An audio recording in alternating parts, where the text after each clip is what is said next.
Buenas tardes, ¿se me escucha? Bien. Bueno, son las 7:20, por lo tanto somos muy puntuales.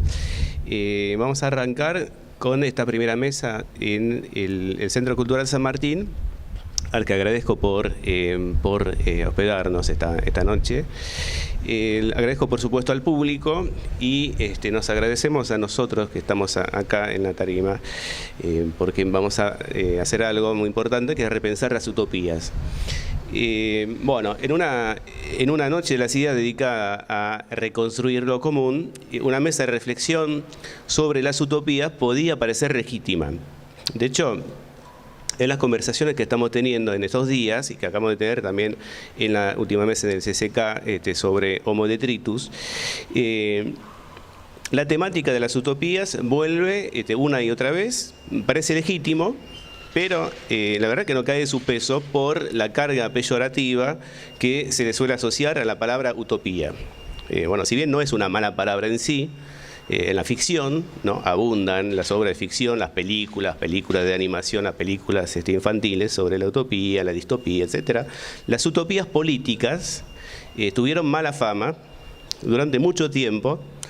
Creo que bajo el fuego cruzado de relatos, doctrinas que se presentaban como científicas, asentadas en un territorio determinado, y no en el no lugar presuntamente cómodo, pero poco serio, de la utopía.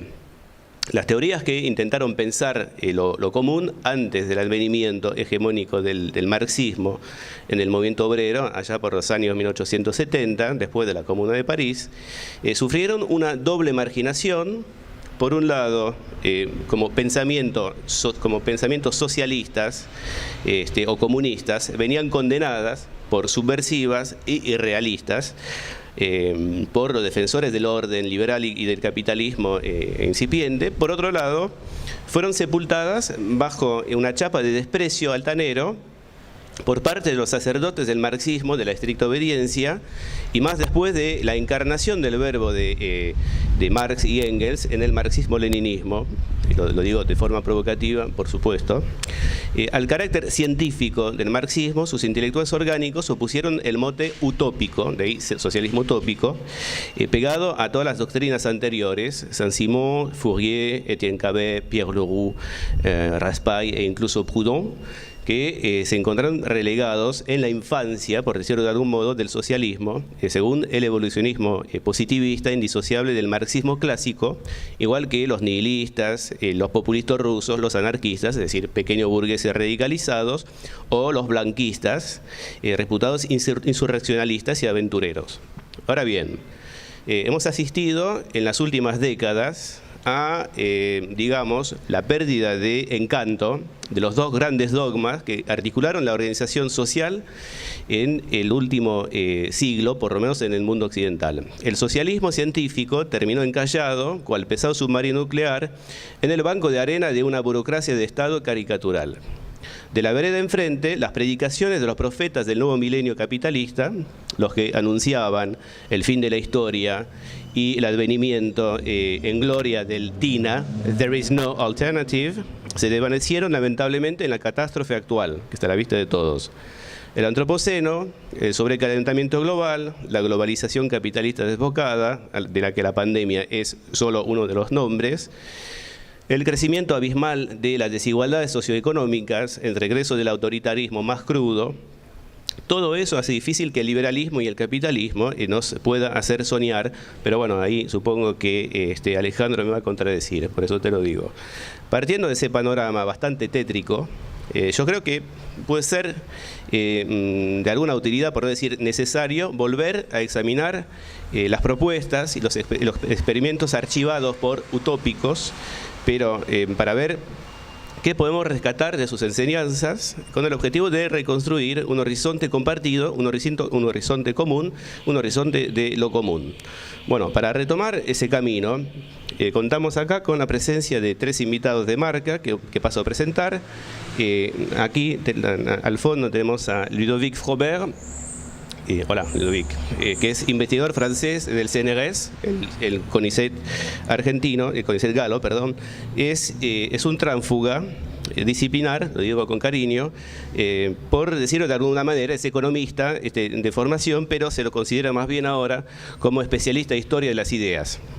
Y en particular de, bueno, precisamente la historia de los primeros movimientos sociales y los primeros socialismos, comunismos, a la que dedicó varios libros. Omar Hacha, a mi derecha, es investigador independiente de CONICET, enseña en la UBA, entre otras cosas, así como en varias universidades del país, y es un especialista reconocido de la historia del primer peronismo, pero es también un excelente conocedor de la teoría política, a la que, bueno, ha dedicado múltiples libros y artículos. Alejandro Galiano también es historiador, especialista de historia también de las ideas, y contribuye con cierta regularidad a revistas de pensamiento crítico como Crisis o Nueva Sociedad, y nada, lo estaba cargando porque publicó hace poco un libro titulado ¿Por qué el capitalismo puede soñar y nosotros no? Quiero la respuesta. Y, bueno, Marcela, por fin, Marcela de Grande, es traductora, una traductora de lujo, muy ducha en cuestiones de ciencias humanas y sociales, y siempre recalco yo desde acá la importancia de esta doble competencia, lingüística, sí, pero teórica también. Bueno, propongo lo siguiente. Primero habla Ludovic, que va a hacer el esfuerzo de hablar en castellano. Después le dejamos la palabra a Omar y después a Alejandro, antes de abrir una ronda de preguntas utópicas para el pueblo. Gracias. Ludovic. Gracias.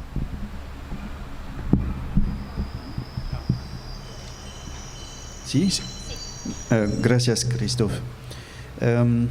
Antes de empezar, quería darles las muchísimas gracias al Institut Français d'Argentine por esta maravillosa invitación en Buenos Aires para la Noche de las Ideas, reconstruir el común. Y un saludo cariñoso a todos los organizadores de este evento, María, Ayelen, Belén, Christophe, Axel y Enrique.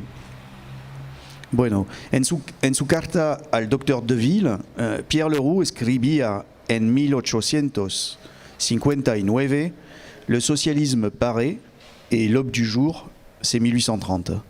Nace el socialismo y el amanecer de ese día es 1830.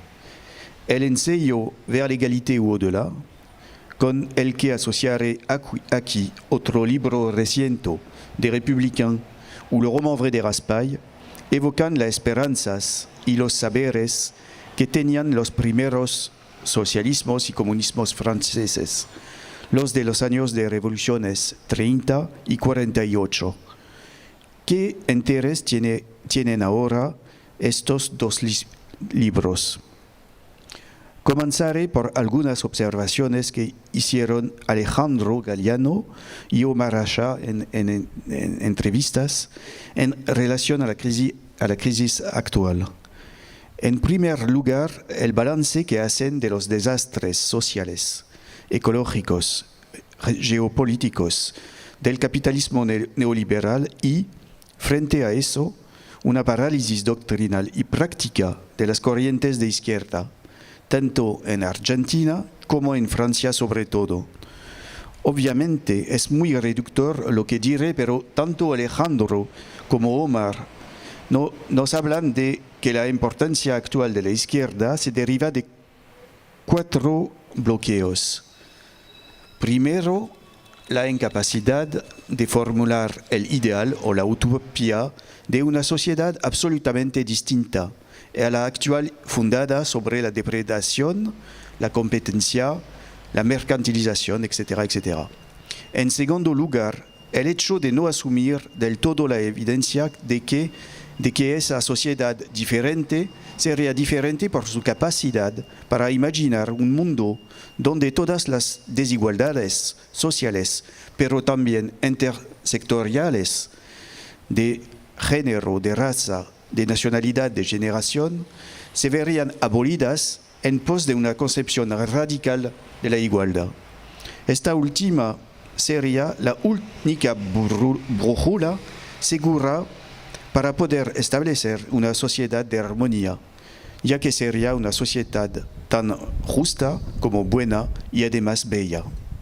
En tercer lugar, la dificultad actual para conciliar las ideas y las prácticas. La exuberancia hoy en día de las utopías reales y, al mismo tiempo, su difícil articulación o coordinación en un proyecto general de emancipación. Cuarto y último punto, la dificultad actual que tiene la izquierda para hacer oír esas voces. Inventar un discurso y modos de expresión renovados, sacudir el régimen de la palabra. Para empezar, en unas cuantas palabras, les voy a hablar de mi trabajo de historiador para luego explicarles cómo los 4 puntos señalados por Omar y Alejandro fueron comentados por los utopistas hace ahora 200 años. En 1934, Marc Bloch, el historiador francés, escribía que la historia es la ciencia de diferencias, la ciencia de las diferencias. Siempre es un poco azaroso, entonces, hacer dialogar 2 periodos y suponer que en épocas antiguas podemos encontrar soluciones adecuadas para nuestro presente. Pero sí, podemos encontrar en nuestra historia material para rumiar, para sorprendernos y a veces darnos esperanzas. Es obvio para un historiador investigando sobre la primera mitad del siglo XIX, un periodo caracterizado en Francia por una brutal y primera ola de liberalismo económico y, al mismo tiempo, por reacción, por el nacimiento del socialismo, el primer nacimiento del socialismo. La tentación fue aún mayor para mí al estudiar desde un principio la prensa obrera y dejando para después el análisis de las obras de doctrinas de los intelectuales. Eso fue lo que me sucedió a comienzos de los años 2000, pues trabajé mucho tiempo sobre la prensa obrera pionera de los Canuts de Lyon. Los Canuts eran obreros textil de la seda. Su semanal, L'Écho de la Fabrique, fue publicado en el momento de las dos grandes insurrecciones del 31 y 34, y me había asombrado entonces tanto la lucidez como la belleza de esos artículos escritos por artesanos calificados y politizados. Artesanos hostiles a la desregulación y a la mercantilización que estaba en marcha. Artesanos que concebían a través de sus mutualismos o sus asociaciones los medios para vincularse y solidarizarse. Artesanos reflexionando sobre formas comunes o colectivas, no solo de propiedad de medios de producción, sino sobre todo de vida. Artesanos al fin que se mostraban muy socarrones frente a las retóricas liberales burguesas de la época. Y sobre la base de libros escritos sobre los Canuts de Lyon, fui abordando gradualmente la literatura socialista, comunista erudita. Era una literatura de intelectuales, abogados, médicos, ingenieros, pero también en parte de hombres que han sido obreros, por ejemplo, tipógrafos como Pierre-Joseph Proudhon o Pierre Leroux. Volvamos ahora a los 4 bloqueos actuales del pensamiento y de la práctica de la izquierda señalados por Alejandro y Omar. ¿Qué decían mis utopistas sobre estos 4 temas? Primero, reivindicaban ser utopistas, tener un ideal. Constantin Pecker decía, je cite, vivir el ideal en la utopía es vivir en el futuro. Louis Blanc proclamaba, una utopía es una idea militante, suele ser la verdad del mañana y, en consecuencia, la verdad en estado revolucionario. George Sand, siempre tan luminosa, en francés, voilà comment les utopies se réalisent. C'est toujours autrement et mieux. Así es como se realizan las utopias, de manera inédita y sin primer error. ¿De dónde nace su confianza? Del hecho que de que para ellas, las primeras feministas francesas, George Sand, Flora Tristan, Pauline Roland, Jeanne de Rouen, Désirée Guay, Clarisse Vigoureux, André Léo, y para ellos, Blanc, Leroux, Cabet, Considerant, Proudhon, Raspail, el socialismo era a la vez una religión, una filosofía y una ciencia. En una época en la que el liberalismo apostaba al individualismo, a la propiedad y al utilitarismo para fundar o definir la modernidad, el socialismo anticipaba el futuro a través de un conocimiento renovado de lo que constituye al hombre y a la sociedad, el vínculo, la sociabilidad a su expresión y su expresión más normativa, la solidaridad. Segundo, porque la naturaleza de ese vínculo que hace sociedad para los tiempos futuros está claramente definida en quienes se oponen al espíritu liberal de la época. No se trata para nada de fundar la sociedad moderna sobre una definición nueva y más objetiva, indiscutible, casi científica de la desigualdad. En efecto, la cantinera ideológica liberal de esa época era la idea de capacidad. A grandes rasgos, cada hombre o mujer poseen un índice global de capacidad que les permite participar individualmente de la amplia competición social y finalmente ser clasificados y dotados en proporción de recursos y remuneraciones. Es esta pirámide de las capacidades diferenciales individuales que justifica desigualdades que pueden ser inmensas, y desigualdades de patrimonio y de ingreso, de poder. Retomando los términos actuales de Emmanuel Macron, ce sont des premiers de cordée. En cambio, me parece que mis socialistas insisten sobre la variabilidad extrema de las cualidades humanas que señalan las formas múltiples de la inteligencia del corazón, de las manos, del espíritu, etcétera, etcétera. Y la necesidad de que todas estas formas de inteligencia concuerden, dialoguen para mejorar las situaciones concretas. Y todo eso sobre una base de estricta igualdad. Esa realización completa de una igualdad absoluta permite entonces, mediante el amor en sus distintas formas y no por medio de lo que es su antipodia y que Bernard de Mandeville llamaba los vicios privados o Adam Smith la sed de ganancia de nuestro panadero. El tercer punto donde el pasado y el presente merecen acercarse es lo que podríamos llamar en nuestro vocabulario moderno las utopías reales. Y aquí hay una verdadera proximidad sobre dos planos. Primero, la reflexión y la acción giraban tanto ayer como hoy en torno a la definición de una concepción diferente de la propiedad. La propiedad privada, individual y hereditaria era estigmatizada. Esos utopistas trabajaban en la elaboración de formas sociales y comunes de propiedad en todas las escalas posibles e imaginables. Luego, eso se hacía como hoy desde una perspectiva de experimentación social. Así decía Louis Blanc, je cite, declamar contra los utopistas y las utopías, invocar solamente la experiencia en contra de lo que requiere ser experimentado, o poner un rechazo ciego y arrogante a lo que pide ser examinado, ahorrarse todo razonamiento al grito de «es imposible». Eso es lo que hacen habitualmente los enemigos del progreso. Pero tanto ayer como hoy, lo asombroso es la variedad de experiencias que se intentaron por primera vez, asociaciones mutuales, talleres sociales, comunidades, falansterios, cooperativas de producción, de consumo, de créditos. Dos puntos interesantes en relación con nuestro presente.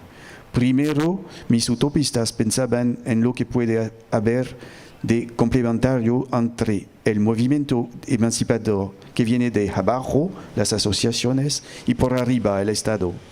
Ellas o ellos querían elaborar una teoría general que opone al mercado la complementariedad entre asociaciones y Estado. Otro punto a destacar globalmente, esta dinámica de las asociaciones, su intento por unirse en un movimiento general, no fue para nada un fracaso si consideramos que el episodio fue breve, interrumpido por el golpe de Estado de Louis Napoleón Bonaparte. En resumidas cuentas, era algo que estaba funcionando y un medio para luchar globalmente contra el capitalismo a este tiempo. Cuarto y último punto, la cuestión de la voz y de la palabra, la lucha de las ideas. Aquí también hay una proximidad que podemos señalar. Tanto en esta época como ahora, estos movimientos emancipadores se desarrollan en un periodo de revolución mediática. Para esos primeros años del siglo XIX, la revolución era la de la prensa y de los periódicos. En el marco de mi ensayo me interesé por la variedad de esos soportes. Estudié la expresión de las ideas socialistas en el Tratado avec Pecker, en el Almanaque avec Raspail y finalmente en la novela avec George Sand. El uso de soporte de tipo almanaque o novela señala la voluntad de que el saber no quedará privatizado por los expertos, en oposición a la simple divulgación que iba del representante erudito hacia el profano. Trataban de crear una ciencia popular abierta a debate de todas y todos. De ahí que la reflexión sobre mi tema me ha llevado también a modificar gradualmente mis registros de expresión. Después de haber escrito varios textos académicos dirigidos a un público de especialistas, también quise transmitir y difundir de otra manera y para un público más amplio estas primeras esperanzas y saberes socialistas. Esta orientación, como todas las que me conciernen, tiene un carácter bastante artesanal, pero se relaciona también con todos los debates actuales sobre la escritura de la historia y las cuestiones de la memoria. Con el libro Vers l'égalité au-delà, adopté el registro del ensayo, mientras que en 2009, con Des Républicains ou le roman vrai de Raspail, aventuré por el registro más acrobático del roman vrai, que incluye narración y ficción. Hoy en día sigo por este doble camino. He publicado junto a Michael Drolle un trabajo bastante clásico sobre Jules Leroux, un tipógrafo loco, hermano de Pierre Leroux, y proyecto de escribir un relato sobre la comunidad de Boussac. En esta localidad, en Creuse, entre 44 y 48, se creó alrededor de Pierre Leroux el proyecto de una imprenta militante y de una granja modelo. En claro, una comunidad política, una comunidad de vida de la que me gustaría poder contar la historia. Muchas gracias por su atención.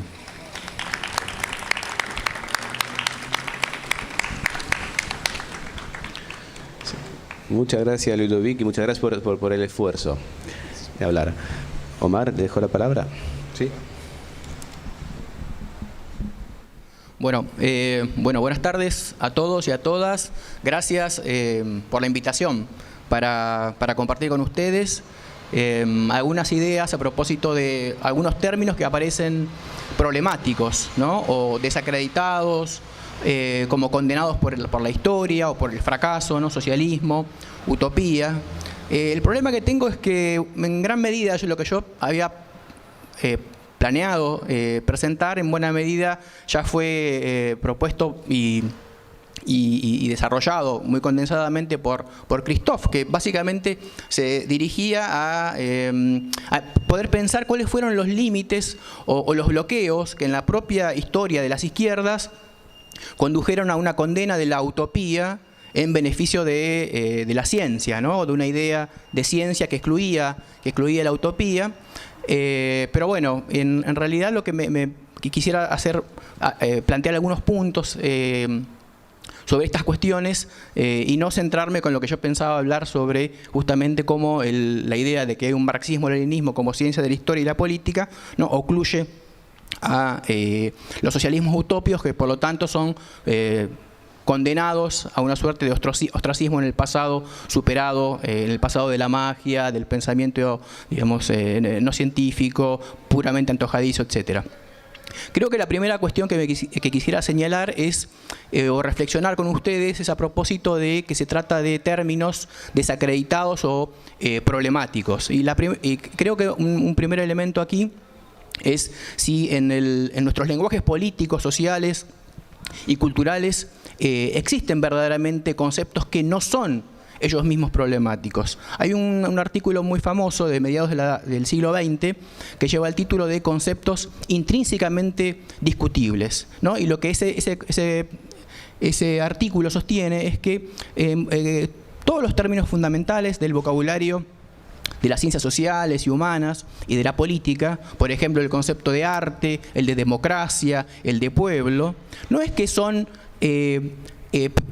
o pueden ser desarrollados en términos problemáticos y discutibles, sino que estos términos surgen a través de la discusión. Es en el carácter esencialmente contestable, discutible, de estos términos como ingresan al lenguaje de la política y de la sociedad. Y me parece que en este sentido los términos como utopía y socialismo no pueden dejar de ser discutibles en la medida en que participan de es parte de su modo de existencia, ¿no? Su carácter discutible. Ahora, sin embargo, esto no significa que no podamos o no necesitemos hacer un balance, ¿no? De si efectivamente la posibilidad de una sociedad no capitalista debe ser considerada definitivamente, digamos, parte de un pasado que hay que olvidar. Y en este sentido, una cuestión es, bueno, ¿qué significa hacer un juicio histórico? Les voy a contar una anécdota, que es una anécdota apócrifa, que dice, y que, bueno, que no es real, ¿no? Pero creo que es interesante incluso como en su carácter apócrifo. En 1971, el presidente norteamericano Richard Nixon visitó China, ¿no? Y se entrevistó con un gran dirigente, importante dirigente chino, Zhou Enlai. Y Nixon le pregunta a Zhou Enlai, digamos, cuál es el significado para él de la Revolución Francesa, ¿no? De 1789. Y Zhou Enlai habría respondido, es muy temprano para saberlo, ¿no? Como que todavía no había pasado el tiempo histórico necesario para hacer un balance del sentido histórico, ¿no? De la Revolución Francesa. En realidad la pregunta era sobre el 68, ¿no? Mayo del 68, hay un problema de traducción. Pero aquí la pregunta, me parece interesante, es ¿cuáles son las condiciones que nos permitirían, ¿no? Realizar un juicio respecto de un proyecto político, social o cultural y dictaminar que, digamos, su sentido o la posibilidad de su realización ha concluido, ¿no? Que queda entonces definitivamente en lo pretérito y no es algo ya, no es algo vivo. Y me parece que al respecto podríamos pensar, ¿no? Una relación más dinámica de nuestro presente respecto de aquello que caracterizaba o impulsaba el pensamiento y la acción de los primeros socialistas, ¿no? En los años 1830. Porque ahí creo yo que la cuestión central es digamos, una sorpresa, ¿no? Una sorpresa respecto de algo que ha surgido o que está surgiendo, que es la sociedad, ¿no? Y poder pensar y representarse la sociedad, que exige un nivel de abstracción en el pensamiento muy grande, que en la medida en que nosotras y nosotros poseemos ya una experiencia cultural en la cual está incorporado el concepto de sociedad, no necesitamos hacer el trabajo conceptual y teórico para poder representarlos. Hay un cuento de Ray Bradbury, ¿no? Del escritor norteamericano de ciencia ficción, que lleva el título La carretera, es de 1951, muy cortito, se los recomiendo. Básicamente lo que dice el cuento es que, bueno, hay unos campesinos en el norte de México, ¿no? Que viven aislados, y en la autosubsistencia. No entran en contacto con ninguna otras personas, con la sociedad, con ciudades, etcétera. Y hay una carretera que cruza cerca de la casa en la cual viven estos dos campesinos, ¿no? Que es una pareja. Y pasan cada tanto autos, pero en un determinado momento comienza a pasar una hilera interminable de vehículos hacia el norte. Luego dejan de pasar y un último vehículo pasa, se detiene para pedirles agua, ¿no? Eran 4 jóvenes que iban en el vehículo y les dan el agua y siguen el camino, pero antes de partir, uno de los jóvenes le dice al campesino: ¿pero qué hacen ustedes acá? ¿Por qué se quedan? Se viene el fin del mundo. Se van los jóvenes con el auto y el campesino le pregunta, o le dice a su mujer, ¿no? Le pregunta: ¿qué será el mundo? ¿Qué es el mundo? ¿No? Porque digamos, le faltaba la experiencia justamente para poder conceptualizar esa entidad abstracta que es el mundo, ¿no? Y entiendo que en 1830 lo que aparecía era justamente que aparecía lo social, ¿no? La sociedad y poderes que iban más allá de lo que los individuos podían hacer y enfrentar, ¿no? Y justamente me parece que el proyecto o el desafío del primer socialismo consistía justamente en hacer algo respecto de esa totalidad, de esa sociedad que era independiente de los individuos y de los grupos y de las clases, y se imponía violentamente. Y me parece que en este sentido nuestro presente sigue siendo de alguna manera el de esa experiencia de una realidad, un mundo, ¿no? Que no podemos controlar y ante el cual, digamos, las capacidades de acción parecen cada vez menos potentes, ¿no? Es decir, que el mundo se nos cae cada vez más sobre nosotros y nosotras, y entiendo que la promesa de que esta sociedad capitalista iba a resolver sus grandes desafíos es muy discutible. Entiendo que justamente esta idea, por ejemplo, la eliminación de la desigualdad es algo que se ha desmentido, ¿no? Digamos, hay incluso investigaciones que son llevadas adelante por el propio Banco Mundial, ¿no? Que no es una entidad revolucionaria, que muestran que en el largo plazo la historia de la sociedad capitalista es la historia de una creciente y cada vez más brutal desigualdad. Y entiendo que precisamente fenómenos actuales como el de la pandemia nos conducen a esa misma experiencia, ¿no? De indefensión y de la necesidad de reaccionar, de construir, ¿no? La posibilidad de pensamientos, de formas de existencia social, colectiva y cultural que no son radicalmente diferentes, me parece, a aquella que experimentaron, ¿no? Los socialistas llamados utópicos. En realidad creo que hay investigaciones que no son tan recientes en algunos casos, como las de Miguel Abençura en la filosofía, ¿no? Que llevan a leer de otro modo a esa experiencia de los primeros socialistas. El trabajo de Ludovic en términos historiográficos también aporta, ¿no? Nuevas intuiciones, nuevas investigaciones al respecto. Espero que pronto podamos contar con los libros de Ludovic a la lectura en castellano, porque son muy importantes, muy interesantes y además muy imaginativos estéticamente.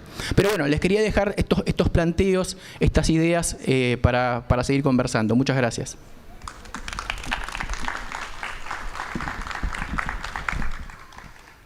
Bueno, muchas gracias, Omar. Perdón por haberte robado las ideas, pero me parece que te quedaron unas cuantas, ¿no? Así que muchas gracias. Alejandro.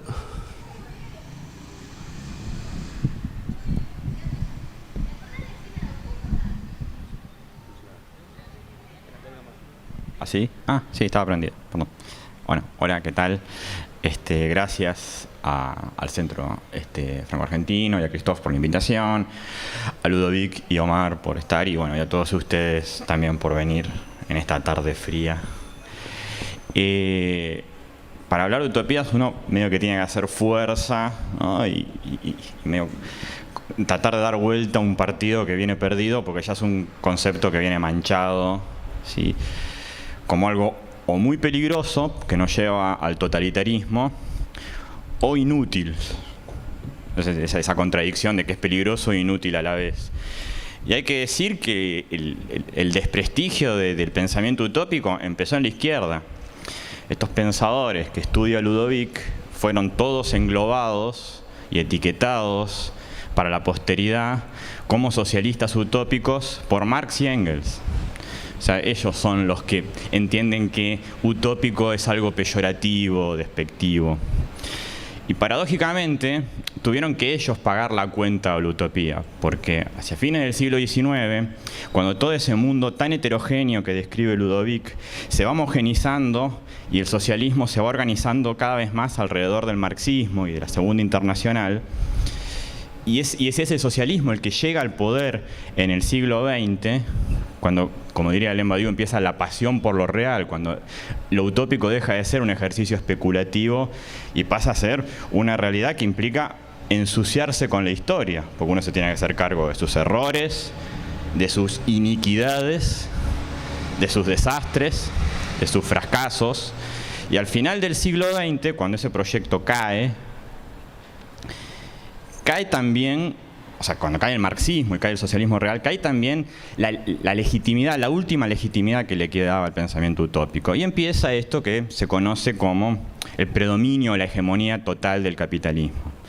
Ese es el relato que lo conocemos más o menos todos. Yo, para hacerme eco de lo que expuso Ludovic, querría agregar solamente dos cosas. Es muy corto lo que quiero decir. Primero, que el capitalismo también es utópico. Forma parte, incluye elementos utópicos. Y en segundo lugar, que ese siglo XX, que es el siglo de lo real y donde las utopías ascienden y caen, fue, desde el punto de vista capitalista, una excepcionalidad histórica. Eso por el principio. Ese periodo que estudia Ludovic, ¿no?, a grandes rasgos, Francia en la primera mitad del siglo XIX, ¿no?, como corresponde un historiador, se concentra en lo particular, ¿no?, un periodo específico, en un lugar específico, y que Ludovic define a partir de, en Francia, de tres elementos. Primero, las revoluciones. La Revolución Francesa de 1789, pero también la de julio de 1830, y la Revolución de 1848, que si bien fue continental, fue europea, tuvo su epicentro en París. En segundo lugar, y paradójicamente, o no tanto, junto con estas revoluciones se va consolidando lo que Leroux llamaba una plutocracia. Se pasa de un gobierno aristocrático, con privilegiados por sangre, a un gobierno de privilegiados económicos, burgueses, capitalistas, rentistas, especuladores. Gobierna a la gente con dinero, la plutocracia. Y al mismo tiempo, el tercer rasgo que destaca Ludovic en ese periodo es la enorme creatividad y heterogeneidad que había para pensar alternativas, que es lo que hacen Raspail, Leroux, George Sand, Proudhon, Blanqui. Yo agregaría un dato más a este periodo que estudia Ludovic, que es el periodo de consolidación del capitalismo. Es el momento en donde la revolución industrial empieza a difundirse por Europa Occidental y la economía de mercado de a poco se va organizando. Y es el periodo también donde aparecen los primeros intérpretes y apologetas del capitalismo. Jean-Baptiste Say, Bentham, Basquiat, Stuart Mill, que están describiendo algo que todavía no existe o que está emergiendo recién. Están teorizando un capitalismo que recién están viendo. Y todos inspirados por una persona, ¿sí?, que describió el capitalismo antes de que el capitalismo existiera, que fue Adam Smith. Adam Smith habla de la división del trabajo, ¿sí?, antes de la revolución industrial. Es decir, había un poco de descripción, pero también un poco de imaginación, un poco de proyección. Había un elemento utópico en el pensamiento liberal y capitalista. Y la utopía era una sociedad totalmente autorregulada, de individuos todos iguales, irracionales y egoístas, ¿sí?, que convergían casi automáticamente por relaciones sociales transparentes y que podían prescindir del gobierno, de la ley, de cualquier institución que no fuera el mercado. Eso es un elemento totalmente utópico. Y es un elemento que va a reemerger cada tanto. Por ejemplo, a principios del siglo XX con el llamado pensamiento austríaco, von Mises, von Hayek, que vuelven a esa idea de un capitalismo pleno. Y va a volver a aparecer a fines del siglo XX, pero eso lo dejo ahora. Porque es importante entender que en la segunda mitad del siglo XIX, cuando el capitalismo se consolida, esos elementos utópicos, bueno, van quedando marginados, porque el capitalismo se encuentra con lo real, tiene que gobernar un mundo de verdad, con instituciones, con desigualdades, y de alguna manera el utopismo pasa al campo socialista. Y es ahí cuando el socialismo y el marxismo, que es el que hegemoniza el socialismo, se tiene que hacer cargo de la utopía. Y se tiene que hacer cargo del fracaso de la utopía a fines del siglo XX. Y con el fracaso de esa utopía anticapitalista, vemos emerger de vuelta la utopía capitalista en Silicon Valley, ¿sí? En el llamado solucionismo tecnológico u optimismo californiano, en la revista Wired, en Elon Musk proponiéndonos ir al espacio, o Jeff Bezos, el dueño de Amazon, en estos o Google proponiéndonos mejorar el rendimiento cerebral a partir de la incorporación de chips en la corteza cerebral. Eso es un pensamiento totalmente utópico. Entonces, es un error estratégico que la izquierda y el pensamiento anticapitalista renuncien a los elementos utópicos y se los dejen regalados a un capitalismo que jamás renunció a eso. Ese es el primer elemento. El segundo elemento tiene que ver con esta particular dinámica. Y otra vez voy a volver al periodo que estudia Ludovic, que es Francia en la primera mitad del siglo XIX. Periodo de plutocracias, periodo de creatividad socialista, periodo de revoluciones y periodo de consolidación de un capitalismo muy particular. Un capitalismo que aceleró la acumulación de capital, aceleró la innovación tecnológica, precarizó las condiciones de vida de los trabajadores, que hasta ese momento tenían actividades tradicionales, rurales, artesanales, y de repente se vieron arrancados de ahí, y amplió la desigualdad social. Esta situación, este capitalismo que se puede llamar manchesteriano, victoriano, se va ordenando hacia fines del siglo XIX, cuando aparecen los sindicatos, cuando el Estado comienza a intervenir más en la economía y cuando las empresas se concentran en monopolios o cárteles. Pero sin duda es en el siglo XX donde realmente cambia la configuración. Esto lo estudian economistas como Tomás Piketty o Branko Milanovic. Recién Omar habló del Banco Mundial. Bueno, los estudios de desigualdad del Banco Mundial los dirigió Branko Milanovic, que entienden que el siglo XX está marcado por dos excepcionalidades totales. En primer lugar, 30 años de destrucción de capital y de humana, que empiezan con la Primera Guerra Mundial, se prolongan luego de la Primera Guerra Mundial con el periodo de entreguerras que fue tan destructivo como la guerra. Tenemos una pandemia, una crisis económica, guerras civiles en Rusia, en España, y esto enlaza con la Segunda Guerra Mundial. Entonces, desde 1914 hasta 1945 se destruyó muchísimo capital, se disciplinaron a las sociedades y sobre todo el Estado avanzó en sus prerrogativas sobre los individuos, sobre el capital, sobre el trabajo. A estos 30 años de destrucción le siguen 30 años de crecimiento y prosperidad, que en Francia lo llaman los 30 años gloriosos, y que coinciden más o menos con un periodo, digamos, global en toda Europa. Incluso en Argentina, uno podría decir, de 1945 a 1975 fue el periodo de mayor movilidad social ascendente, mayores beneficios sociales, que a grandes rasgos responden a dos motivos. En primer lugar, la reconstrucción de la destrucción anterior, ¿no? lo que los economistas llaman el rebote. Y también a la prolongación de ese estado de guerra en tiempos de paz. El estado de bienestar es un estado de guerra en tiempos de paz, un estado que administra a toda la sociedad.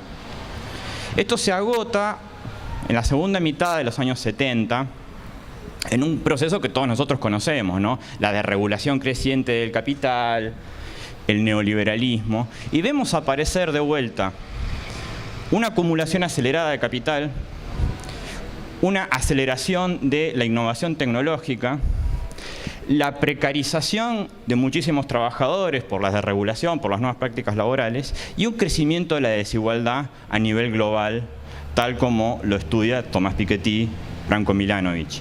De hecho, Tomás Piketty llega a la conclusión de que el siglo XXI se parece más al siglo XIX que al siglo XX.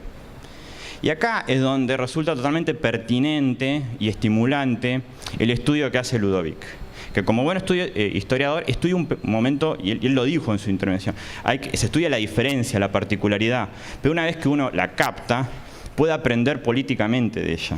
Cuando uno lee a François Raspail diciendo que lo que hay en una sociedad son diferentes inteligencias, diferentes cualidades, que no permiten hablar de una jerarquía, sino de una complementariedad, ¿sí? Y que en el intercambio se genera un conocimiento colectivo, y que ese conocimiento colectivo hay que resguardarlo para que no sea expropiado ni por los capitalistas ni por los expertos, parece que nos está hablando en el siglo XXI. No nos está hablando del siglo XXI, él escribió en el siglo XIX. Tenemos que leerlo desde el siglo XXI, asumiendo los errores del siglo XX, ¿sí? Los errores a los que nos llevaron modelos de utopía cerrados, prediseñados, ¿sí? Pero tratando de ver qué nos sirve de aquello ahora, ¿sí? Para cerrar, me atrevería a decir, y resumiendo de una manera burda, que quizás la tarea política e intelectual que nos queda, o que podemos emprender, es leer el siglo XIX con los ojos del siglo XXI, en lugar de hacer lo que me parece que hace la izquierda y el progresismo ahora, que es leer el siglo XXI con los ojos del siglo XX, ¿sí? Bueno, eso es todo lo que quería decir. Gracias.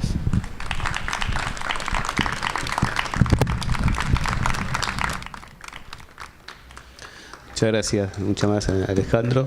Bueno, se abre una ronda de preguntas que puede ser del público, que también puede ser del público sentado de este lado, ¿no?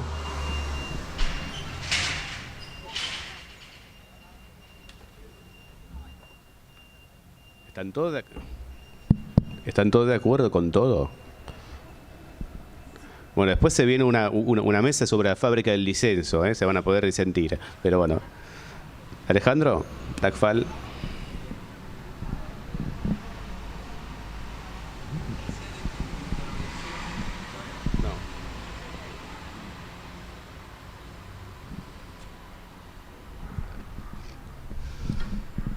No, recién en la intervención de Alejandro parecía ser como que la utopía era algo que estaba en la base de distintos proyectos en distintos momentos. Me pregunto, y por ahí les pregunto a todos, si tanto el capitalismo como el socialismo,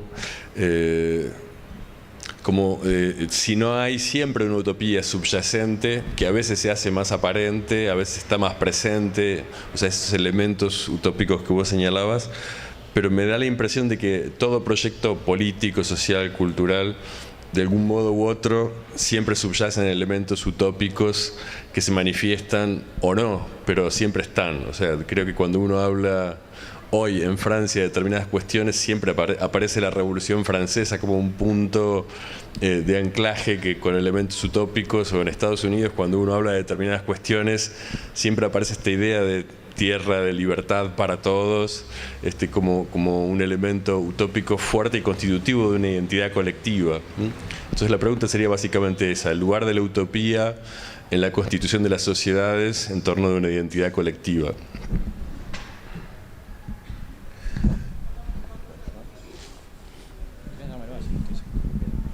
Bueno, gracias. Para hacerla corta, sí. O sea, esa sería la respuesta más corta. De hecho, esto no vale. Voy a empezar a responder así, sí y no, nada más, como decía San Pablo. Sí, de hecho es el principio de esperanza de Ernst Bloch, ¿no? O sea, todo lo que hacemos, cuando yo digo, no sé, voy a cenar una pizza, estoy hablando de un futuro que todavía no existe. El Bloch, o sea, lo radicaliza tanto Bloch que al final no sirve para nada, porque todo encierra un elemento de futuro, o sea, hasta la operación más banal. Pero de esa exageración uno puede extraer que sí, cualquier proyecto, incluso proyectos totalmente nocivos y reprobables, incorpora un elemento utópico que hace que la utopía, por eso yo hablaba del pensamiento utópico, es una operación mental inevitable. Repudiarla es casi repudiar un elemento cultural, digamos, omnipresente. No sé si alguien más quiere. ¿Intervenir? Sí, sí. Oui. Para eso estás, ¿eh? ¿Ah? Oui. Si tu veux.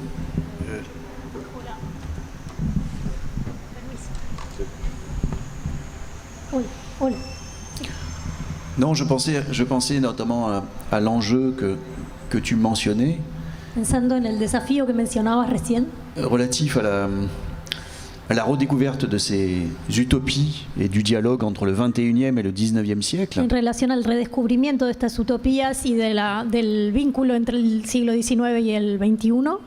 Et je pense que le point sur lequel on doit le plus insister, et c'est une des tonalités sur lesquelles je travaille, qui est la question de la créativité Me parece que de ce uno de los mouvement-là. puntos más importantes La très grande créativité. es el tema de la creatividad. Ce qui veut dire, pour le dire différemment, qu'il y avait l'idée qu'il y avait une possibilité d'action et qui était vraiment inscrite à tous les niveaux de la société à ce moment-là. La idea era que había realmente una posibilidad de acción. En ese momento se sentía que había una posibilidad de acción y eso estaba presente en todos los niveles de la sociedad. Et que, par ailleurs, si on regarde objectivement cette affaire, Y si miramos objetivamente este asunto, ça a marché. funcionó. Ça a marché et tu comparais les deux utopies libérales. Vos Mais comparabas las dos cette- utopías, cette- ¿no? La liberal y la otra. Mais cette utopie socialiste a Y fonctionné. la socialista también funcionó. Et aujourd'hui, je pense qu'il faut en parler parce que Y creo que hoy es importante hablar de eso. deux anecdotes. Dos anécdotas. Omar parlait bon, sur la dernière campagne Omar, présidentielle en France, En la à un última moment, campaña presidencial en Francia, à un moment, un des candidats qui pouvait passer pour un des candidats, un peut-être pas à la gauche de la gauche, Un mais candidato de la que era gauche, de l'héritier de la gauche, podría decirse que era heredero de la izquierda, si no era del todo, no Ahí- era del todo de izquierda, pero bueno, heredero de la tradición de izquierda, a été interrogé sur le chapitre du revenu minimal universel, le le revenu preguntaron universel. sobre el tema del salario universal. Qu'est-ce qu'il a fait? ¿Y qué dijo? Il a discuté avec Thomas Piketty Discutió con Tomás Piketty, et il est revenu et il a volvió, dit c'est impossible. habló con Piketty y volvió y dijo es imposible lo del sueldo lo del salario universal. Et là, c'était perdu. Y se C'était terminó, perdu. C'était perdu, c'était terminé. se terminó ahí. Deuxième anecdote. Segunda. Ce qui m'a conduit à écrire des livres comme le livre sur le raspail, c'est Lo qu'il que me llevó a escribir libros como el libro sobre Raspail y a eu un roman, es que il y a un an à peu près en France, hace un año, más o menos en Francia, hubo una novela que se publicó qui parlait de la colonie utopique que hablaba de la colonia utópica créée par les Fourieristes Creada en 1855 au Texas. en 1855 por los Fourieristas en Texas. Et c'est bien écrit, mais ça Estaba- raconte un échec. Estaba bien escrito, pero es un libro que cuenta un fracaso. Et je me suis dit, mais ça sert à quoi aujourd'hui d'écrire ce genre de choses? Entonces yo me pregunté, ¿para qué sirve hoy escribir este tipo de cosas? ¿No? Aujourd'hui, je pense qu'un bon romancier devrait écrire un livre Creo que avec un livre de comme tu le disais dans le cadre de ton travail, un buen novelista hoy tendría que escribir un livre qui distopía, serait un par libro exemple, qui imaginerait un futur, un passé qui aurait eu une bifurcation, et par exemple que que imagine- la commune aurait, les communeux, pas les communards, mais les communeux auraient gagné. les comuneux, ¿sí? Les- Los comuneros. Oui, les Sí. communeux, parce Por que les ejemplo, una communards, novela c'était escrita les hoy que Versaillais. cuente una bifurcación del pasado donde los comuneros ganen, por ejemplo. Et je pense qu'aujourd'hui, c'est ça, c'est qu'il y a eu la question de la restitution Creo savante, en quelque sorte, que eso de es lo cette que créativité. necesitamos hoy, Et la il faut l'exprimer restitución aussi. desde los eruditos, de los expertos, empezar a hablar de nuevo de esta posibilidad de creatividad. Mais un livre sur 1872 ou 1873 Pero un libro ou sur sobre- 1875 sobre avec les communeux 72 qui auraient battu 73, les Versaillais Con serait intéressant. los comuneros ganándole a los de Versalles, me hubiera gustado leerlo, hubiera sido interesante. Quiero hacer una pequeña intervención sobre esto, pero retomando lo que planteaba la pregunta de Alejandro, ¿no? Esta, digamos, yo diría la importancia de una estética, de la posibilidad de, digamos, de ganar a esta lucha, ¿no? Y la relevancia de esos relatos, digamos, que llevan al éxito en la tarea, ¿no? En el proyecto, para la construcción de las identidades y las voluntades de acción. Les cuento otra anécdota, hoy estoy contador de anécdotas. Esto estaba en un bar en Londres y hablando con unos escoceses salió la película Corazón Valiente, ¿no? Braveheart de Mel Gibson. Y un escocés con el cual hablaba, yo le decía, bueno, que como historiador esa película tenía muchos errores, muchos problemas. Y él me respondió algo que me pareció muy interesante. Él me dijo, bueno, es cierto, hay muchos errores históricos en Corazón Valiente, pero por lo menos una vez les ganamos a los ingleses, ¿no? Ahí hay algo, digamos, en poder imaginar de otro modo como una posibilidad de construirse también como sujeto de la acción, del sentimiento y del pensamiento, ¿no? Bueno, muchas gracias. Yo tengo una anécdota que lamentablemente está muy anclada en lo real, es que nos estamos pasando de tiempo y la vamos a tener que dejar acá para cambiar de mesa y volver a cosas que no son tan utópicas, que tienen mucho más que ver con lo que estamos viviendo, que es la fábrica del disenso. Así que muchas gracias a todos los oradores, muchas gracias al público.